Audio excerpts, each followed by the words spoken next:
Track 1 is called Eyes Wide Open. Yeah. We didn't really have a title for this song for a really long time. When we first came up with the album concept, we wanted to have a theme track, and then that would be like the first track of the melodic section and the first track of the heavy section, which would be kind of like the same theme, but just different takes of it. They're kind of like introductions to each side of the album. It's a good way to think about it. And then the actual title came from a vocal line that Stuart added later where he goes, eyes wide open, see what's broken. And we just took that first half for the theme 1 and the second half for like the second theme, the darker one. Yeah, and when you listen a little bit closer, you'll be able to hear that same vocal line in both of those tracks, just sort of processed a little bit differently. So Broken with Luma was one of the first tracks that we finished on this album.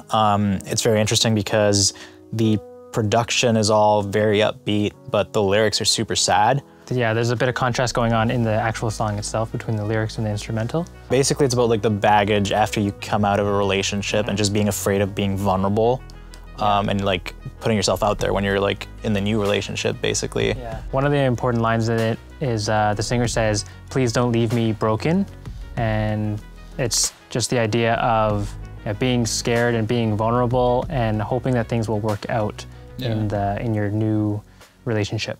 Yeah. So the next track, Don't Know Why, it's a little bit similar to Broken in terms of the theme of the track, but in this one, it is more about being hung up on a previous relationship and trying to move past it and move forward.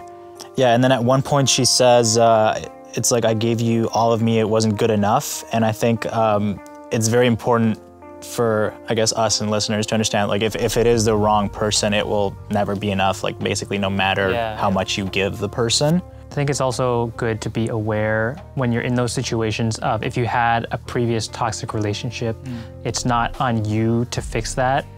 All you need to do is, move forward, as hard as that may seem. So Running Back to You with Alexa Usader was a track that we wrote in LA in this really tiny Airbnb, like one crate of White Claws deep. It's very interesting because it was very non-conventional. Like essentially the narrator, this character, is like this masochistic girl who is addicted to drama and basically the fight and like struggle. And it's like, to her, like she has a very bad, I guess, it's a corrupted view of what love should be. Yeah, it's like a very bad image of that, and she thinks that love should be fighting and struggles and constant arguing. So basically she's saying that she's not gonna like leave without a fight, basically. Yeah, one of the really big moments for us in that song was it was in the second verse, and there's a part where we cut out the whole instrumental and she says a line that says, "I like it right here." Yeah. And that's just sort of showing that point where she's happy and content in this, conflict, toxic, conflict-driven environment. So that was kind of a fun one to write. Nothing with Kyle is basically looking back on a relationship that you thought was it, and like this was the one, and then things end suddenly, abruptly, for whatever reason, and then that kind of stuff is really hard to just process and deal with. So it's like a cry for like an explanation for all the things that went unexplained, basically. Yeah, when you don't get closure for ended relationships, it can really like drain you as you keep thinking about it and keep going over in your head because you really aren't sure what it meant to you. Did it all mean nothing? It's like this, similar to Broken, where it's like very sad lyrics if you actually think about it on like a summary. Yeah, kind of an upbeat, happy feeling track. Yeah. And we definitely drew like some inspiration from like Odessa and like more acoustic like pop records. Like this was one of the records where we had a super minimalistic approach because we approached it trying to make a pop song. It wasn't like, oh, let's make EDM necessarily. Yeah. So there was a lot of cutting sections out, rewriting sections, just to make it, the best track that it could be. Animals was a cool track because the writing is very not conventional as well. We looked at human beings without like all the social constructs. Yeah, and how if you strip away all that stuff, we're just these, animals. We're these animals with just our basic instincts for survival. We're fighting each other. There's just there's none of those societal rules and things like that. Yeah, and then we basically exploit the planet so to speak, for our own benefit, and then when things go wrong, we turn a blind eye, basically. It's like, one of the lines is like, we never learn our lesson. Yeah, we keep making the same mistakes, we see the same, you know, things pop up, but we just keep going and ignore them. Yeah, it's a very like primal song, and we added these like like little like vocal chants in the drop, and it was like this like crowd mentality kind of thing. Yeah, and it's like a thing that we wanted like crowds to be able to sing along, but also give it this more like tribe kind of vibe. Yeah. Sad Story with Heather Summer is a track that we also wrote in LA on that same trip. We wrote it with Heather and Eden Neville. And this track to me is about anxiety and just like struggling with your thoughts and your mind. And I think one of the main points is that the sad story thing is like, you don't want to be a victim to those thoughts and, you know, your shortcomings. Like, you want to always fight the good fight because you know you're going to eventually like see things through. Yeah, and one of the important aspects of the song is how she keeps fighting. The narrator keeps fighting in the track, and she realizes that by continuing to push forward, it's something that was worth it, and you know, she is in a better place on the other side. Yeah, and like structure-wise, this track was right in the middle between the melodic section and the heavy tracks, so we approached it as kind of like a pivot moment where it's like half of it gets a bit heavier, that like trappier second drop compared with like the more melodic first drop. Leads us into the second half of the album more smoothly. So Convergence is the pivot point of the album. It basically connects the two halves of duality, and what it is serving is a transition. So in the main melody that you'll hear in Convergence is a reimagined version of Eyes Wide Open, but with a little bit of an eerier feel to it. And that sort of shows that the sound is changing as we transition into the second half. Yeah. So See What's Broken is the first track of the, let's call it the B-side. And this is serving as an introduction to the second half of the album, and the main melody in it is also the same reimagined melody from Eyes Wide Open, but with that eerier, kind of darker feel to it. And the purpose of this track is to sort of introduce all the different sounds and themes that will be present in the second half of the album. And that like main lead is also like, it creates the world for all the other leads basically stem from that like heavy bass lead. It's got this gritty kind of distortion, dark, yeah. Echoes with Micah Martin is a track about the realization of when you're with a partner and it's like, oh, this person's not actually compatible and I'm gonna have to break up with them or move on or leave eventually. And it's just dealing with that struggle and, you know, the pain that that's gonna cause, but knowing that it's an inevitability. Yeah, it's the right decision. And you have to do it in order to grow and essentially, you know, let them grow as well. Eternal with Telly Smiths. This is actually one of the most interesting tracks as far as how it happened. I remember we're good friends with like Alex from Mako, and they made a track for the League of Legends Worlds Tournament in 2018. Yeah. I think it was called Rise. Yeah, it's a banger, amazing track. And then I heard this dude who was singing these crazy like backing vocals in the chorus, and it was Telly from The Word Alive. So I DM'd and I'm like, yo, we're working on this track for our album. It's kind of like a similar vibe. And he heard it and he was like, this is awesome. And then we started writing, and we were like voice noting each other because COVID happened, you know, as we were like trying to finish the track. So we were just voice noting, FaceTiming, and eventually it all came together. And the track is basically, it's a battle song. It has this like spiritual angle to it. Kind of like a war anthem almost. Yeah, and it's basically just like about fighting. And at some point I remember like I was talking to Telly and it was like, you know, the narrators are this group of people and they're outnumbered, but they're still gonna fight. It's kind of like this like Spartan like mentality almost.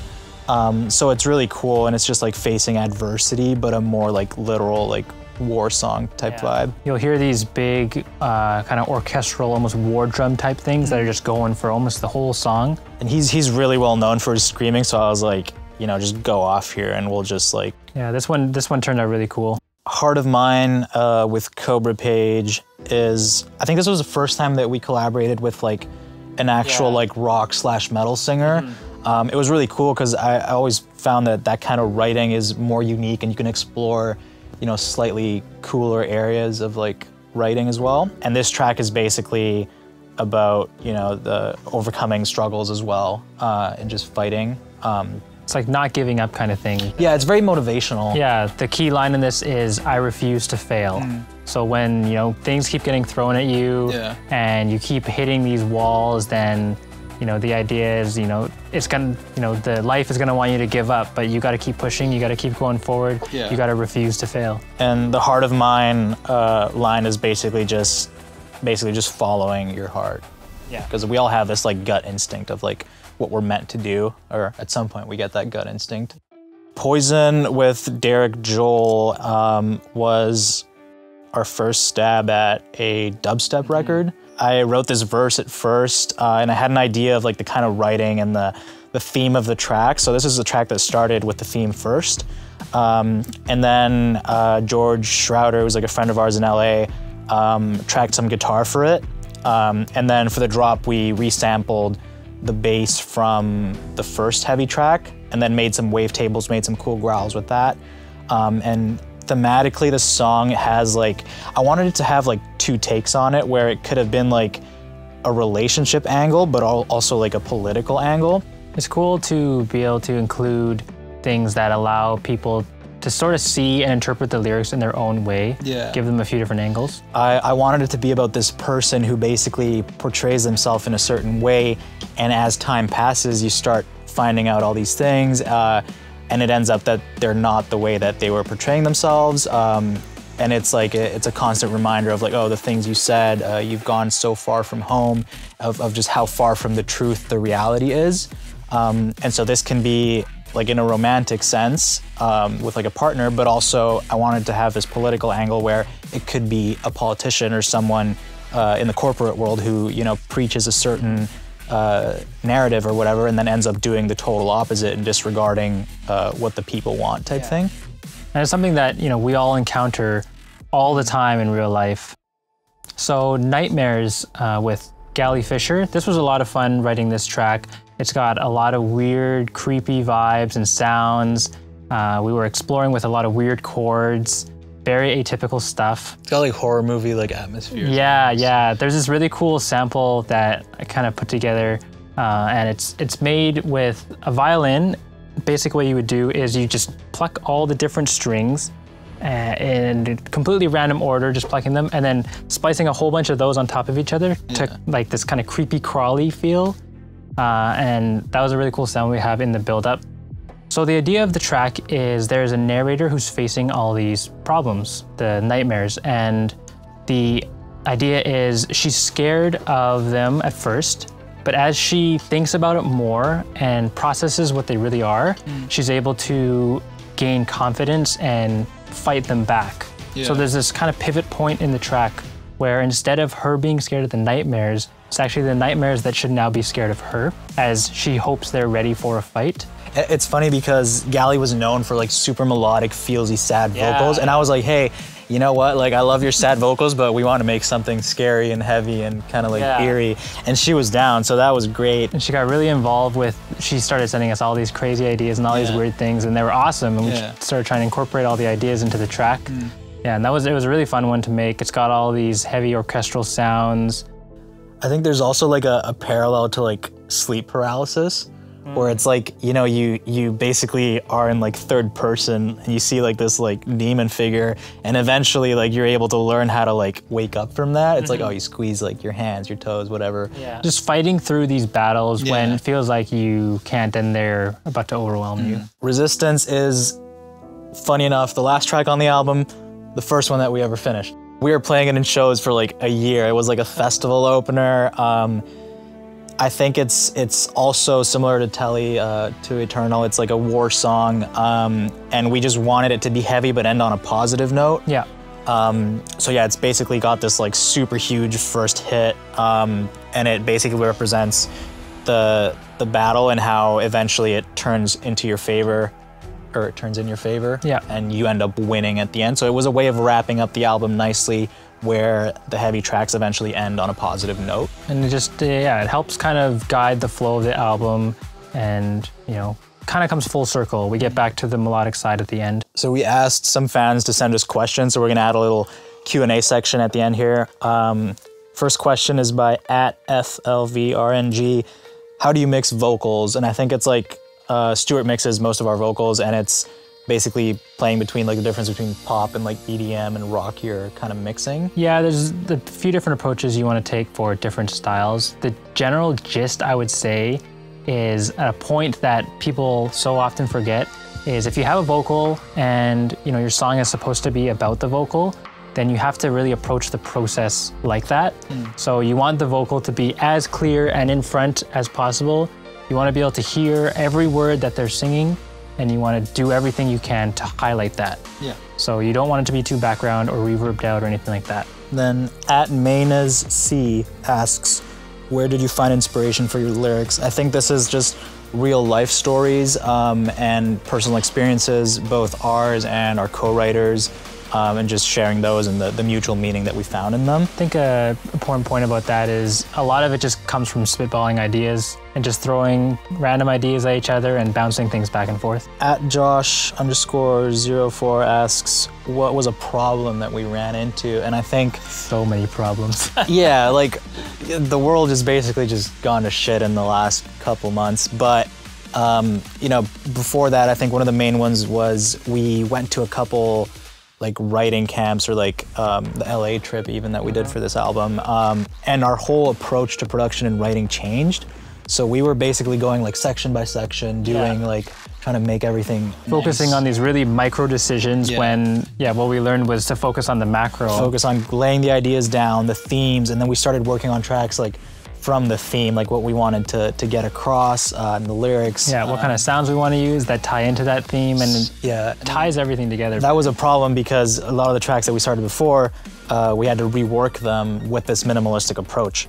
How did you get the idea of making an album? By @LooseSolfPE.